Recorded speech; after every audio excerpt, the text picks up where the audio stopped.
à tous, je suis ravi d'accueillir sur le plateau ce matin Monsieur Pic et Monsieur Dautuil. Bonjour. Nous allons vous parler aujourd'hui de la régulation des agences de conseil en vote, ou en anglais Proxy Advisors. Donc, ces agences sont apparues aux États-Unis dans les années 80 avec le développement des investisseurs institutionnels comme les fonds de pension ou les gestionnaires d'actifs qui ont une logique de plus en plus activiste. Oui, alors très concrètement, on se retrouve dans une situation où ces investisseurs institutionnels vont détenir un grand nombre d'actions de sociétés très différentes et vont chercher à exercer une influence dans la gestion, dans la gouvernance de ces sociétés. Et une telle influence va nécessairement passer par l'exercice du droit de vote attaché à ces actions. Alors, j'aimerais ajouter pour nos téléspectateurs que les assemblées générales en fait, se déroulent sur une période assez restreinte, généralement de mars à juin, et les investisseurs n'ont pas le temps d'analyser énormément d'informations et ne disposent pas non plus des ressources nécessaires pour le faire. Oui, exactement. C'est donc là qu'interviennent les agences de conseil en vote qui vont analyser l'ensemble des informations disponibles sur des entreprises et vont définir, à partir de cette analyse, des recommandations de vote à destination de leurs clients. Donc l'influence de ces agences n'est réellement pas négligeable, surtout l'influence comme des américaines telles que ISS ou Glass Lewis.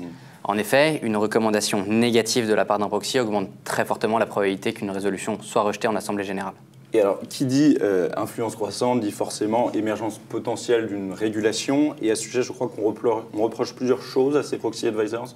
Oui, c'est exact. Alors, je voudrais ici soulever deux critiques majeures qui sont formulées à l'encontre des agences de conseil en vote. Donc, la première tient à la standardisation de leurs recommandations. Elle serait en effet le reflet de lignes directrices. Elle ne tiendrait pas compte des caractéristiques propres à chaque société, du contexte de chaque résolution ou encore des spécificités culturelles et juridiques propres à chaque pays. La seconde critique que je souhaite soulever ici tient au conflit d'intérêts. En effet, un grand nombre de ces agences, notamment les agences américaines, ont développé parallèlement à l'activité de conseil en vote une activité de conseil en gouvernance et se retrouvent donc à avoir comme clients des sociétés à propos desquelles elles émettent des recommandations. C'est donc sur ces critiques que s'est focalisée et se focalise la régulation actuelle des agences. Alors, il faut préciser que c'est un début de régulation basé en grande partie sur la soft law, c'est ça, hein? Exactement. Les agences ont développé, donc sur recommandation de l'autorité européenne des marchés financiers, l'ESMA, leur propre régulation, avec un code de bonne conduite initié par les 6 agences les plus influentes.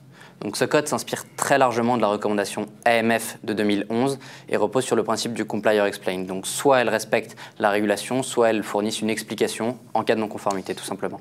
Et donc, si j'ai bien compris, ce code tourne autour de 3 axes. Donc, le premier, c'est la qualité du service. Le second, c'est la gestion des conflits d'intérêts. Et le dernier, c'est la communication avec les émetteurs. Donc, la question que je me pose, évidemment, c'est la suivante. Est-ce qu'une autorégulation est suffisante ? Eh bien, je vais vous répondre que c'est très compliqué, finalement, d'avoir une position tranchée sur la question, puisqu'il faut concilier 7 impératifs de régulation avec la nécessaire ouverture à la concurrence de ce marché et, naturellement, ne pas créer de barrières à l'entrée. Donc, les avis sont partagés. L'ESMA, à travers sa revue du code en 2015, a soulevé des axes d'amélioration, mais globalement constate son efficacité. D'ailleurs, les agences sont actuellement en pleine révision de ce code et une version révisée devrait être publiée courant 2018. Toutefois, les instances européennes, elles, ont cependant décidé d'aller un peu plus loin à travers la directive du 17 mai 2017 et sa transposition d'ici 2019 pourrait, et je dis bien pourrait, être l'occasion de voir être introduites des sanctions contraignantes.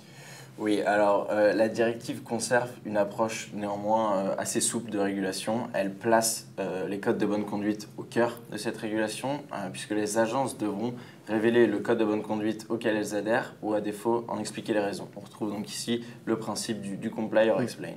Le reste des dispositions de la directive est axé très majoritairement sur la transparence et la prévention et communication des conflits d'intérêts potentiels.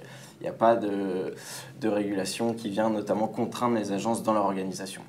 Et donc on observe donc ici qu'il s'agit d'un début de régulation et plutôt hésitante quant au niveau de contraintes à appliquer à ces agences.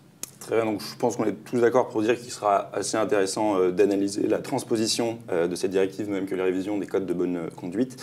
Mais on peut a priori exclure des bouleversements majeurs dans l'activité de ces agences en conseil de... Oui, tout à fait. Très bien, et ça, ce à court et moyen terme. Oui. D'accord.